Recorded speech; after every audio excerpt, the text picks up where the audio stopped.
আসসালামু আলাইকুম। সারাদিন অনেক ব্যস্ত থাকার ফলে ফেসবুকে আজকে আসতে পারিনি। মাঝে মাঝে কিছু পোস্ট দিয়েছি বিভিন্ন রকম মতামত প্রকাশ করে। অনেক কর্মব্যস্ততা যাচ্ছে, ইনকাম ট্যাক্সের মাস, যেহেতু ইনকাম ট্যাক্স নিয়ে কাজ করি। যাই হোক, যে বিষয় নিয়ে কথা বলতে আসছিলাম সেটা হচ্ছে যে গতকালের ঘটনা নিয়ে যে সারা দেশে একটা রাজনৈতিক তোড়পাড়, এবং আজকেও তার প্রতিক্রিয়া বা তার ফলো আপ চলছে। গতকাল আমাদের একজন আইনজীবী ভাই, তাকে হত্যা করা হয়েছে চট্টগ্রাম আদালত প্রাঙ্গণে। বিষয়টি একজন আইনজীবী হিসেবে খুবই মানে আমাদের কাছে মর্মস্পর্শী ব্যাপার এবং খুব প্যাথেটিক একটা বিষয়, এবং এই কারণেই এই বিষয়টা নিয়ে আমি বারবার একটু কথা বলতেছি এবং এই বিষয়টাকে কথা বলার প্রয়োজন মনে করতেছি। বিষয়টা খুবই মর্মস্পর্শী। ওই নিহত আইনজীবীর একটা 3 বছরের বা 2-2.5 বছরের একটা কন্যা সন্তান আমি দেখলাম, এবং আমার নিজের কন্যার মতোই। তো এখন বিষয়টা চিন্তাই করা যায় না যে আসলে ওই বাচ্চাটা তার বিবেক বুদ্ধি হওয়ার আগেই, বুঝ হওয়ার আগেই তার পৃথিবীর সব থেকে প্রয়োজনীয়, সব থেকে যে প্রিয় ব্যক্তি তাকে সে হারাই ফেলছে।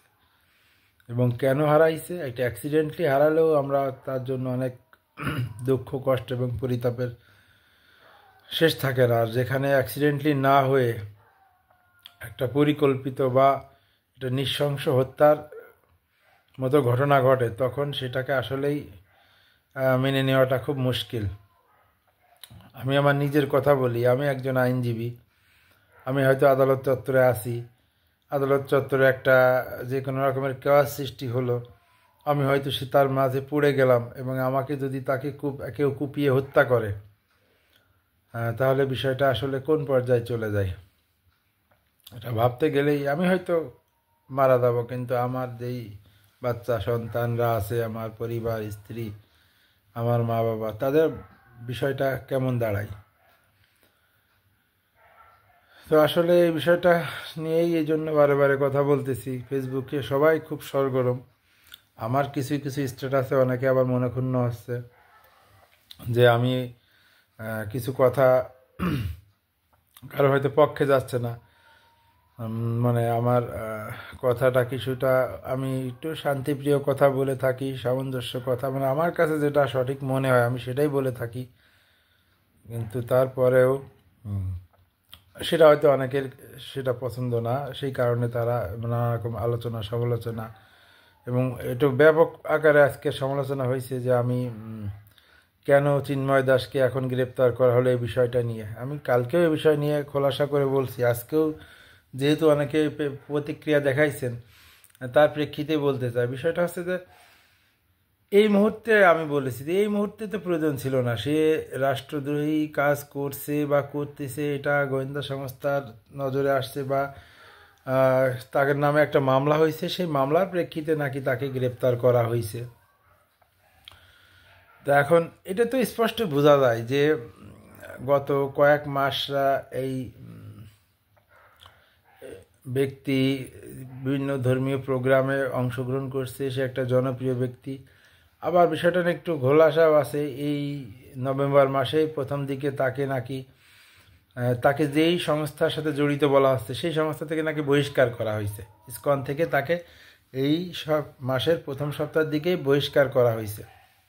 এই মাসে অথবা অক্টোবর বা নভেম্বর মাসেই নাকি বহিষ্কার করা হয়েছে। এক একজন এক এক কথা বলতেছে। এটা বহিষ্কার করা হয়েছে এটা শিওর, এবং এটা রিসেন্টলি বহিষ্কার করা হয়েছে। তো তাকে যাকে বহিষ্কার করা হয়েছে তাকে নিয়ে কেন এত আসলে মাতামাতি করছে তার অনুসারীরা, সেটাও একটা বিষয়। আর তারপরও তার যে একটা ব্যাপক জনসমর্থন ছিল, এবং এদেশের যারা সনাতন ধর্মাবলম্বী তারা গত বেশ কিছুদিন ধরেই এই যে রাজনৈতিক পট পরিবর্তন বা যে বিপ্লব সংগঠিত হয়েছে, তার পরবর্তীতে তাদের সংখ্যালঘুদের বাড়ি ঘরদোর, তাদের ধর্মীয় প্রতিষ্ঠান, বিভিন্ন পূজা মণ্ডপ, মন্দির, এগুলো বিরুদ্ধে বিভিন্ন রকম নাশকতামূলক কার্যক্রম হয়েছে বলে তারা অভিযোগ করে আসছে। বিষয়টা হচ্ছে যে এই বিষয় নিয়ে তারা প্রচুর আন্দোলন, অনেকবার আন্দোলন করছে, শাহবাগে আন্দোলন করছে, চট্টগ্রাম বিশাল সমাবেশ করছে, এবং একের পর এক তারা দাবি দেওয়া আন্দোলন করতেছে যে তাদের উপর কেন এই হামলাগুলো হচ্ছে, এবং তারা এই বিষয় নিয়ে সোচ্চার। এবং যেহেতু ভারত বাংলাদেশের খুব নিকটবর্তী দেশ এবং ভারত বিশ্বের একমাত্র হিন্দু প্রধান দেশ, এবং ভারতে হিন্দুত্ববাদীরা ক্ষমতায় আছে, তো তারা চাইবে তাদের ধর্মীয় লোকজনগণ বা তাদের অনুসারীরা যারা যেই দেশে যেখানে আছে তাদেরকে প্রোটেক্ট করার চেষ্টা করবে, এটা স্বাভাবিক।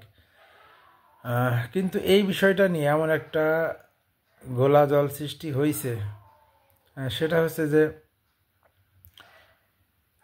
বাংলাদেশের ভিতরে ঘটনার জন্য ভারতের হস্তক্ষেপ কামনা করছে এই একটা সংগঠন, এবং ইসকনও করছে, এবং ভারত সরকার তাদের ওয়েবসাইটে এটা নিয়ে একটা বিবৃতিও দিছে যে এই ধরনের কেন তাকে গ্রেপ্তার করা হলো। এখন বিষয়টা হচ্ছে যে গ্রেপ্তার আমাদের দেশের সরকার একটা মামলার প্রেক্ষিতে করছে, এটা তো রাষ্ট্রীয় বিষয়, আমাদের দেশের অভ্যন্তরীণ বিষয়। এই বিষয়টা অন্য দেশ যদি ইন্টারফেয়ার করে তাহলে আমাদের স্বাধীন সার্বভৌমত্বের উপর একটা হস্তক্ষেপ, এটা কিন্তু স্পষ্টই। আর আরও কিছু কথা এখানে আসছে যে এর আগেও আমাদের দেশের বিভিন্ন ধর্মীয় নেতাদেরকে গ্রেপ্তার করা হয়েছে, এমনকি তারা বছরের পর বছর জেলে থাকছে। সেই বিষয় নিয়ে তো অন্য কোনো দেশের মানুষ ইন্টারফেয়ার করেনি, বা সেই তাকে উদ্ধার করার জন্য এরকমের আদালত চত্বরে আইনজীবীকে পিটিয়ে হত্যা করা, কুপিয়ে হত্যা করার মতো ঘটনা ঘটেনি। অনেকের ক্ষেত্রে আন্দোলন হয়েছে, আন্দোলন হয়ে বিভিন্ন রকমের মিছিল মিটিং, অনেক কিছু সমাবেশও হয়েছে, এবং সেটা একটা লিমিটেড পর্যায়ে হয়েছে। বিশেষ করে গত কয়েক বছর অনেক আলেম গ্রেপ্তার ছিল, কিন্তু এই এই বিষয়টা এমন একটা পর্যায়ে চলে গেছে যে একটা মানুষকে হত্যা পর্যন্ত ঘটানো হয়েছে, এবং সে কিন্তু এটার সাথে সংশ্লিষ্ট কোনো আইনজীবী না, বা এটার সাথে কিছুই না। সে তাকে, আমি খবরে যেটুকু জানতে পারছি, ওখানকার চিন্ময় দাস সমর্থিত লোকজন মসজিদের কাজটা ভাঙা বা মসজিদের উপর আক্রমণ করলে সেটাকে সে নাকি প্রোটেক্ট করতে গেছিল, নিহত আইনজীবী যে, এবং তখন তাকে তার উপর আক্রমণ করে এই হত্যাটি সংগঠিত করা হয়েছে। তো বিষয়টা স্পষ্টতই বোঝা যাচ্ছে যে পরিবেশটা ঘোলাটে করার জন্য এটাকে করতেছে। আমি বারে বারে যে কথাটা বলতে যাচ্ছি যে পরিবেশ ঘোলাটে করতে আসছে, এটা আমাদের স্বরাষ্ট্র উপদেষ্টা নিজেও বলছে যে দেশি বিদেশি ইন্ধন আছে। তো দেশি বিদেশি ইন্ধন যখন আসে তখন কি এটা কৌশলে মোকাবেলা করা যেত না? ইসকনকে নিষিদ্ধ করার একটা দাবি উঠছে প্রায় মানে সামগ্রিকভাবেই, আমি যেটা দেখছি মিডিয়াতে, যে সবাই এটাকে নিষিদ্ধের দাবি বলতেছে, কিন্তু যারা হিন্দু ধর্মাবলম্বী আছে তারা এটাকে তাদের একটি ধর্মীয় প্রতিষ্ঠান মনে করে। যদিও ইসকন কোনো ধর্মীয় সরাসরি ধর্মীয় সাথে, এটা একটা এনজিও প্রথমে ছিল, পরবর্তী এই এনজিওটার কাজ হচ্ছে গিয়ে হিন্দু ধর্মের যেই বাণী আছে সেগুলোকে প্রচার করে, একটা ধর্মীয় এনজিও, মানে নন গভর্নমেন্ট অর্গানাইজেশন হিসেবে সারা বিশ্বে প্রতিষ্ঠিত। বিশ্বে প্রায় 150-র উপরের দেশে এর শাখা রয়েছে, এবং তারা বিভিন্ন ধর্মীয় প্রচারণা কর্মকাণ্ড করে থাকে। এবং এটাও খবরের প্রচারিত যে অনেক দেশে এটা নিষিদ্ধ আছে, তাদের কর্মকাণ্ডের কারণে অনেক দেশ এটাকে নিষিদ্ধ ঘোষণা করছে। আমাদের দেশেও এটা নিয়ে অনেক আগের থেকেই দাবি আছে, এবং এটা তাদের কর্মকাণ্ড অনেক বিতর্ক আছে, তর্ক বিতর্ক এটা নিয়ে অনেক আছে, এবং নিষিদ্ধের দাবিও আছে, এখনও দাবি করে যাচ্ছে। কিন্তু এই বিষয়টার সাথে এমন একটা লিঙ্ক জোগাড় করে দেওয়া হয়েছে যে এখন ভারতের পশ্চিমবঙ্গের বিজেপি নেতা শুভেন্দু, সে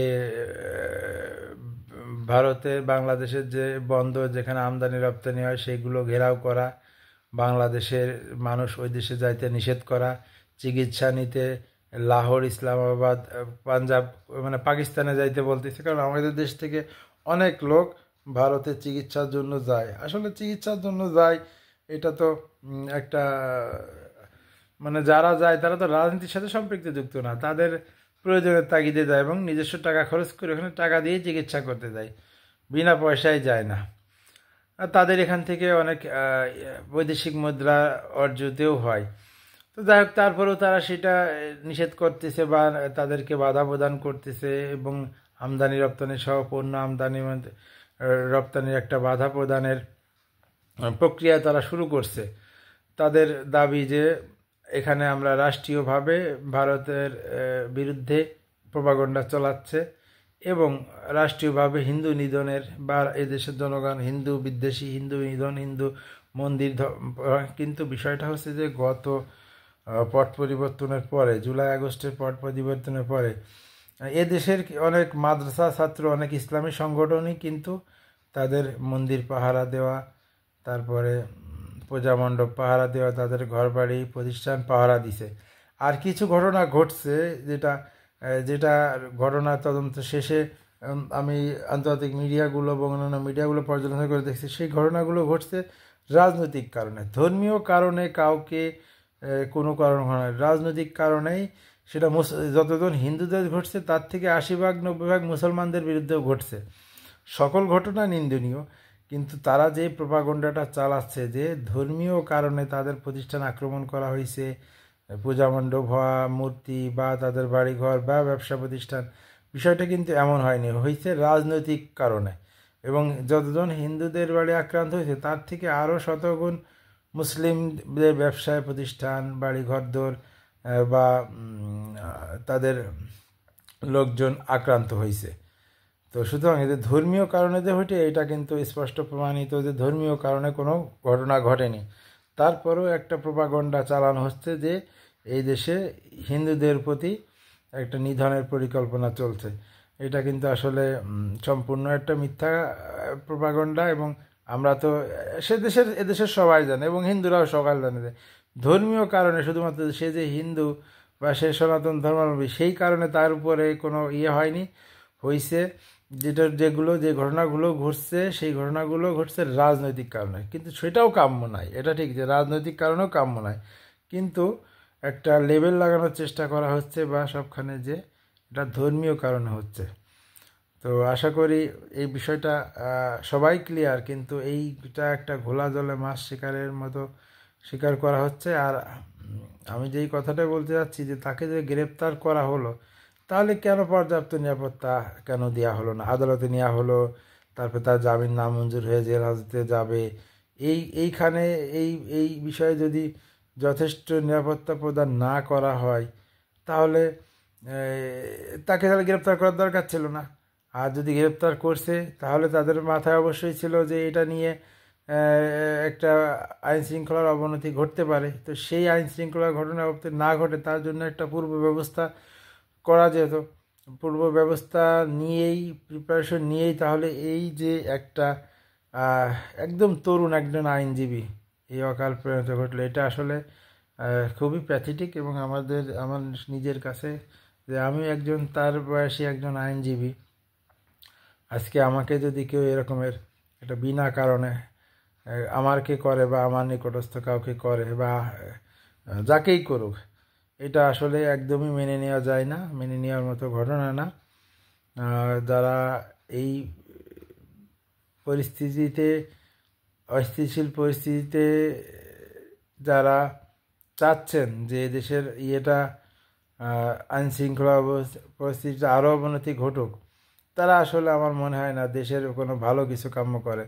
যারা চাচ্ছেন এই বিষয়টা সুষ্ঠু সমাধান না হয়ে এটি নিয়ে আরও অনেক কিছু, আমারও মনে হয় না যে তারাও আসলে দেশের ভালো কিছু চাই বা তারা যেটা চাচ্ছেন এটা আসলে যারা যে ভুলের মধ্যে আছেন এটা তারা হয়তো বুঝতে পারছেন না।